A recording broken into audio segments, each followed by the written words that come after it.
love to you all. My name is Baba, Dr. Brother Samori Camara. This is Noliwe, Mali Sukari Camara. Right, my little baby, right? And I'm a son of Malcolm. So I'm a son of Malcolm. She's a daughter of Malcolm. Yes? You fine? Hey, well, something up there, right? So, before we get started, listen, when I speak to this,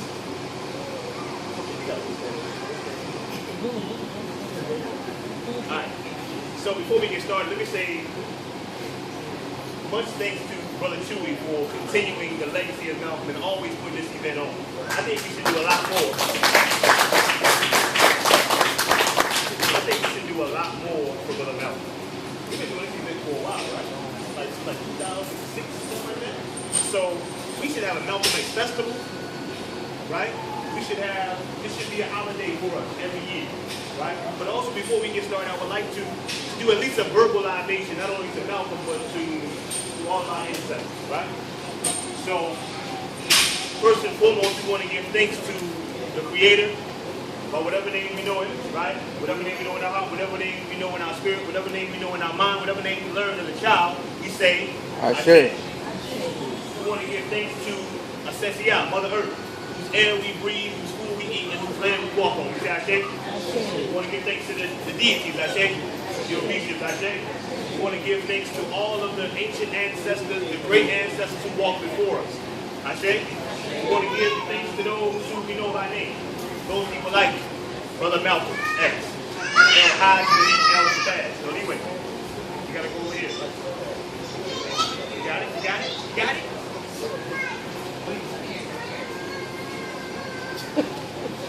Okay. We also want to give thanks to Brother Alvin here. This Alvin. Hey, brother, you all right? You all right? So this is his building. Thank you for allowing us to be here every year. Right? How your son doing? How Brother Clay doing? You all right? You all right? Yeah. Anyway, so we want to continue that. We want to give thanks to those ancestors we know by name. Like we said, Malcolm X, Marcus Garvey, Harriet Tubman, Amos Wilson, Martin Luther King, Mark Essex, Robert Gaines, Dr. Harper, George Jackson, Martin Delaney, Ida B. Wells, Morris Jeff, Alec Muhammad, Robert Shaw, Ashe, Kwame Nkrumah, Matt Turner with the burner, Ashe. And to all those who we do not yet know by name, yes, who are waiting for us to call upon them so they may help us in our journey for liberation, Ashe. And we give thanks to those in our own bloodline who are no longer here, who made it possible for us to be here. Call us in the names of your mothers, your fathers, your cousins of your cousins.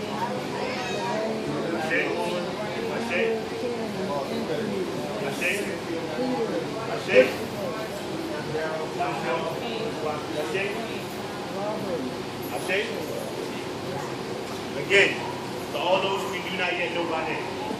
I want to give thanks also to those who are yet to come. Those who stand someplace and pour libation in our name.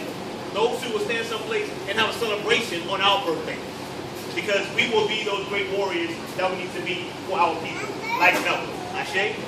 Now we ask all of them to walk with us, to be with us on this day and every day. The spirit of Malcolm, the spirit of Martin Delaney, the spirit of Mark Essex, the spirit of Robert Charles, the spirit of Ya Santawa, the spirit of Harriet Tubman, Sojourner, all those Africans, they are within us right now. I think it's somebody yeah,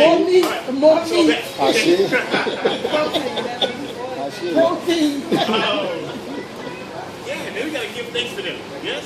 Yes. Now, I would not be here if to be speaking on Malcolm's Day if I didn't learn about Malcolm. And I didn't learn about Malcolm in a so-called academic sense. None of my teachers talked about Malcolm. Many of you probably have in your mind the first time you learned about Malcolm. Maybe your teachers talked about it, but maybe they called Malcolm a communist. Maybe they said Malcolm was a stranger, and then stopped talking about Malcolm, right? I learned about Malcolm from a young brother. He's not young, so not so young anymore. but he was young at that time, I believe. He said he was young, but he might not have been young. But he came to my class for 2 days in a row as a substitute at Edna Carr High School, right? And he had locks at the time. He said he was in the Nation of Islam at the time, but I don't know how you have locks and be a Nation of Islam. I'm not sure how that went, right? But I just believed him, okay, because I was only in 9th grade, right? And so he came in. You know, when you have a substitute, you don't do any work, right? You know, you just do what you want to do. So he came in, young brother, with locks, talking that black talk. So as a 14-year-old, when somebody talked that black talk, I didn't know anything about it, but when I heard it, I knew it resonated with me, right? So for those 2 days, I sat next to his desk and talked with him, right? I don't remember what he said, because he talked real slow, you know what I'm saying? I don't know what he said, but I remember leaving the classroom thinking I can be a black man, be intelligent, like Malcolm. Because before that time, I really thought education was on some white stuff. I really thought to be educated, you have to speak a certain way, like Europeans. You have to dress a certain way, like Europeans. You have to think a certain way, like Europeans. But this brother, he went by the name of Brother Terrell X at that time, but now we call him Baba Bakir Taihembe. Right there. Let's give a strong black hand for him.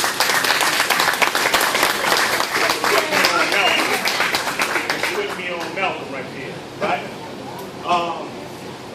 So what else can you say about Malcolm? Baba Chewy, I was on the show the other day, a couple weeks ago, he said, man, we need to do something about Malcomism, the essential principles of Malcolm X. You know, I find myself saying African wisdom teaches us. I find myself saying Malcolm teaches us, right? So what are some of the things that Malcolm teaches us? Many of you have already touched on a lot of those things, right? But I think one of the first things that Malcolm teaches us is that, we must have knowledge of self, right? We must have knowledge of self. Malcolm said that we, at the time, he was like, we are 22 million black people who have been brainwashed by Europeans, right? Or I would rather say brain polluted, because the brainwashing might be good for us at this moment. To wash all those European ideas, those negative ideas about ourselves from our mind. Right? Malcolm said we needed a cultural revolution. That we need to go back to Africa first, psychologically, mentally, spiritually, right? Now Malcolm was a Muslim, but I think if he would have had that chance to grow, he would have went back to Malcolm, went back to Africa, spiritually and mentally, right? He went physically. How many of us have been to the continent physically? A couple of us. How many of us have gone back to the continent psychologically? Right? Psychologically? I think that's what we need to do. Right? And Malcolm teaches us that. What else do I have here? Also, Malcolm told us not only to know thyself or know yourself, he also taught us that we must love ourselves. Who taught you to hate yourself? He asked, right? To hate the hair that comes out of your scalp. To hate your skin so much that you bleach to get like the white man. To hate your nose and your lips and all those kind of things. We know, as we were growing up, the first things we talked about on other black people when we wanted to make them feel bad about themselves was their nappy hair, their big lips, their big nose, and all those kind of, and their skin. There's to be the blackest person in the room talking about you black and burnt. What are you? You know what I'm saying? Anyway, all right. So that was a good break. So tell us to love ourselves. And how do we love ourselves? Number one, we have to live consciously. We have to live consciously. We have a movement in our community that's called, you're conscious, right? Meaning that you're awake or you know some things, right? But are we really living consciously? Are we really thinking about our everyday actions and how that impacts ourselves and our community? Because many of us say that we don't like the white man and we should not give them our money. But we're not doing that though. But we are doing it, actually. We are giving them our money every day, outside of the things that we need, right? So let's say you need to have your electricity on, you need to have your water on, right? You need to have a couple things, but we're also splurging with these white folks, right? And giving them our money. If we're so conscious, then why are we doing that? Right? Why aren't we building up our own businesses like we should? Right? Malcolm also taught us that not only should we live consciously, but we also must accept ourselves. Self-acceptance. Malcolm said, accept yourself. You don't have to go to anybody else's school Accept yourself. Do for yourself. Be for yourself, first and foremost, right? He also said we must be self-assertive. Assert yourself. He made it plain whenever he spoke, right? And for me, that was a great deal. Take a team out. This is Mama Abena, right here. This is superstar in the making, actress, model extraordinaire there. No need to mom. You can see her face on billboards all across the city right now, actually. Like this, yeah, exactly. Alright? But Malcolm also told us that we must have self-responsibility. Self-responsibility. I read a good psychology book once, and the author said in his psychiatric practice, he always looked for a particular moment that was a breakthrough moment for his clients. He said, if I can get my clients to understand that nobody is coming, then he would know that they were ready to move on with their practice, right? He said, nobody is coming. Nobody is going to do for you what you're supposed to do for yourself. Nobody is going to make your life better. You're supposed to make your own life better. Malcolm said, that's what we got to do. Stop looking for the white man. You worse than a junkie, right? He said you got a big white ape on your back. You think you can't get no clothes without the white man. You think you can't get a job without the white man. You think you can't get a house without the white man, right? Just like a house Negro. Yes? We know his famous analogy, the house Negro and the field Negro. How many house Negroes we got in the house today? A runaway slave. How many of us would own our house Negro nest? Not many. A runaway Not slave. many. You're a runaway slave? That's right. So but the thing is, right, Malcolm said when a field Negro will come to the house Negro and say, hey, let's escape, let's run away. The house Negro will say, man, you crazy. Escape from America? This good white man? Where am I get a better house than this? Where am I get a better clothes than this? Where am I get a better job than this? Come on now, that's what we say. This is what you say. This is what you say you had left nothing in Africa. Well, you left your what? Your mind in Africa. This is what Malcolm said. Right? So we are still living, many of us, whether we know it or not, are still living that house Negro mentality. Yes or no? Because when the field Negro, remember he's in the back, right? That's what Malcolm said. When somebody will come to the field Negro and say, hey, let's escape. Let's run away. Let's get together and get out of here, right? That field Negro will say what? Any place is better than here. Any place is better. I don't care where we going. We going? Let's go. Where we going? Let's go. Right? But that's not us.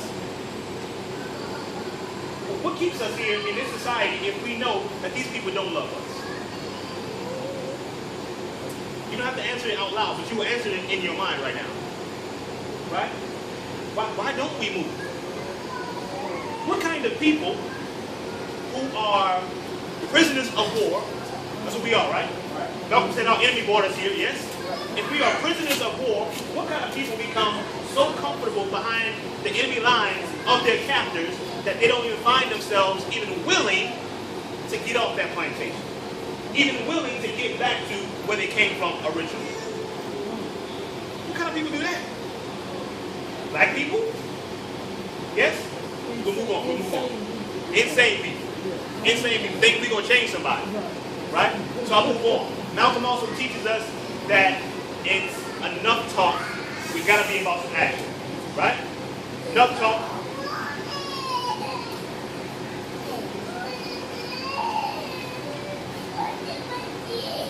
Alright, so there's enough talk and we gotta be about some action, right? So Malcolm understood that talking about fire doesn't boil the pot.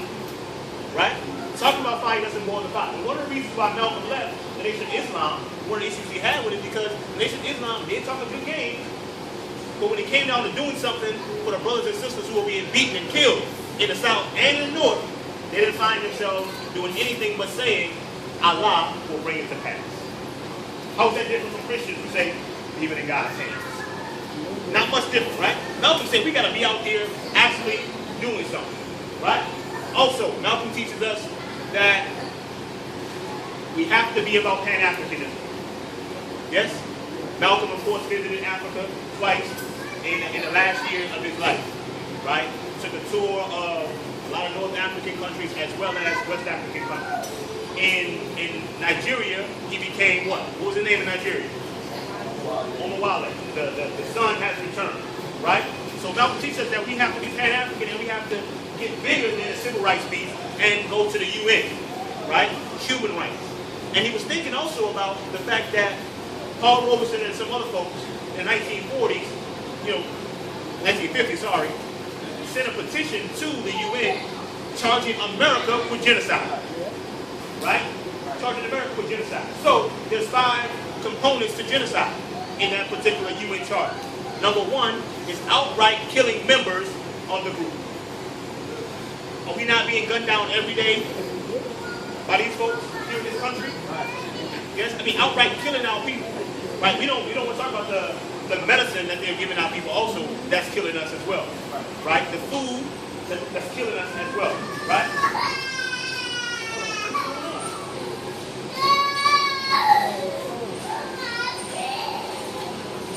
That's no leeway. No leeway means you'll be a world leader. Malcolm learned as a young man, he said, if you want something, to go your way, you gotta make some noise about it. So no leeway is loud. Making noise about whatever's going on right now. Right? But Malcolm also said, right? Who was I on? The 5 things, yes, okay. Also preventing births within the subject group. Preventing birth in the subject group. So we know what's the number 1 killer of black people right now? Guns, violence. Number 1 killer. Diabetes. Abortion. Blood pressure. Blood pressure. Abortion. So those things that you said, right? The heart disease, the violence, diabetes, even AIDS and all that kind of stuff, none of those are as much as the abortions that's killing our people. Over 15 million people have been killed by abortion. Black people have been killed by abortion since 1973. Right? That's more than all those other things combined. They say one of the most dangerous places for a black child to be is in the stomach of its black mother. Right? People tell you, don't have them if you can't take care of them, right? And then they break your legs so you can't take care of them. No living wages on the jobs, no real education in the schools, right? So of course you can't take care of them. They put the contraceptives in your schools. They put the abortion clinics in your community, right? So that's another thing, right? Also, inflicting upon members of the group conditions of life to bring about the destruction of that group. Inflicting upon members of the group conditions of life that will bring about the destruction of the group. I grew up in the Fisher Projects. The 1.5 algae there it is, right? All right, West Bank, the best bank.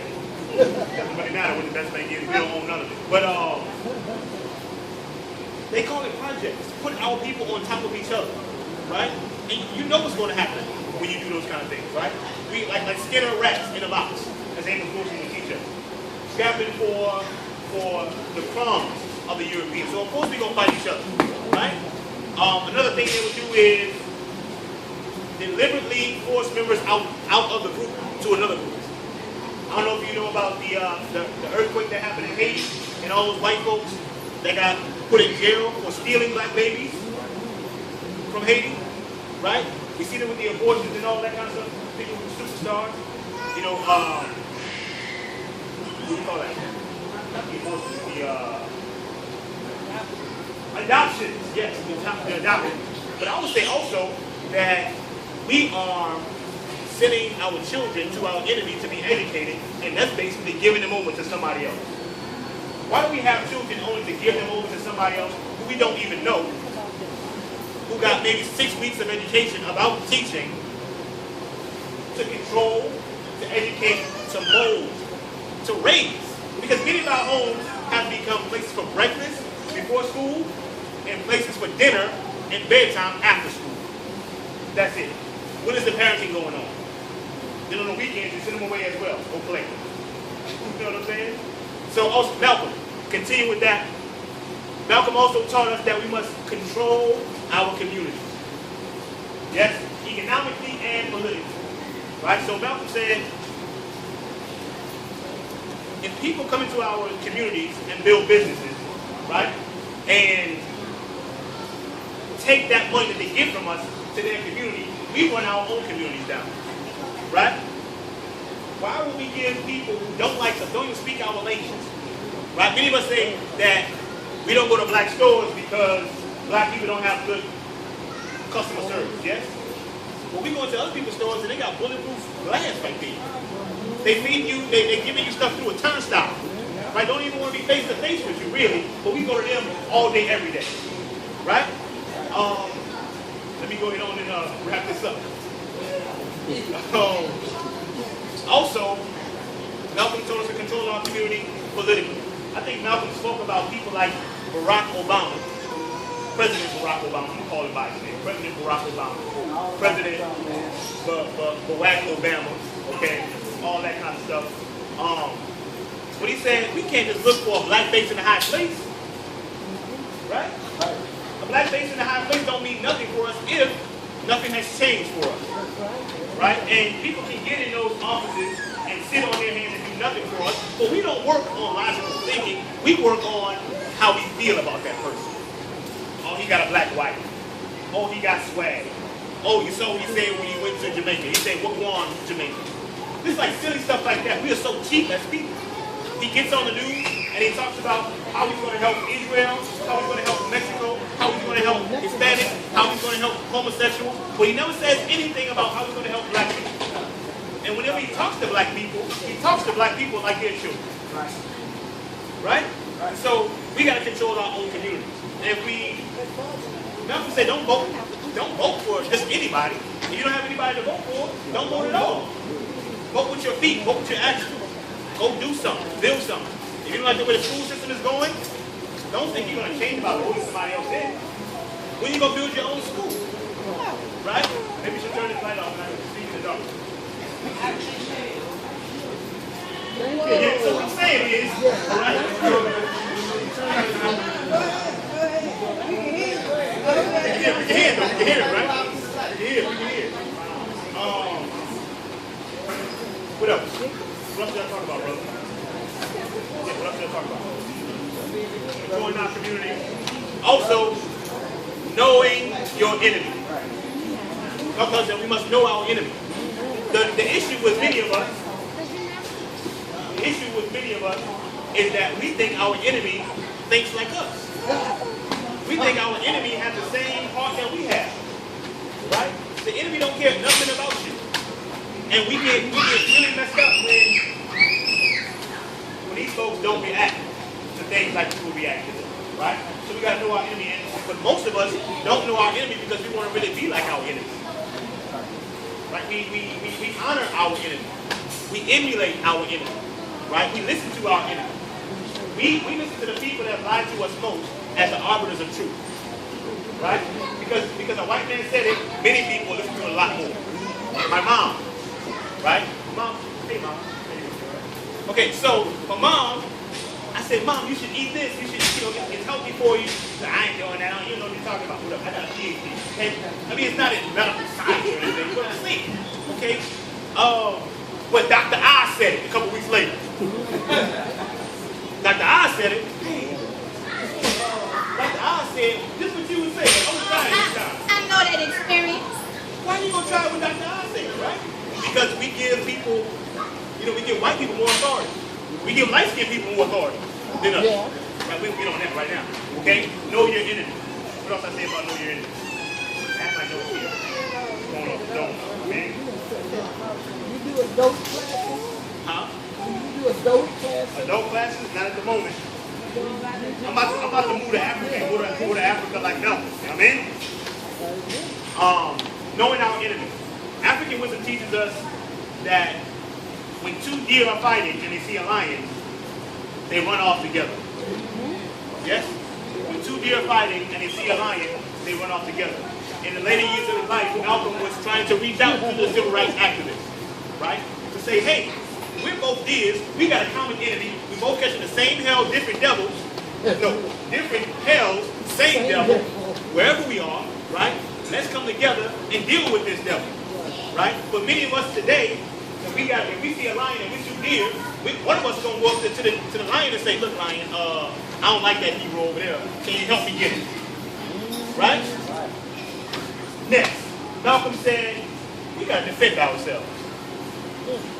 Malcolm said, "We all need to have a rifle at that time. Maybe we need to have a AK, AR-15, 9mm Glock, and all that kind of stuff as well these days. Because they're not playing with you, right? What kind of people are we when we are really getting behind the whole movement that says hands up, don't shoot? What kind of people would do that? It's so insane. Now sharp, It's so insane. It's crazy, man.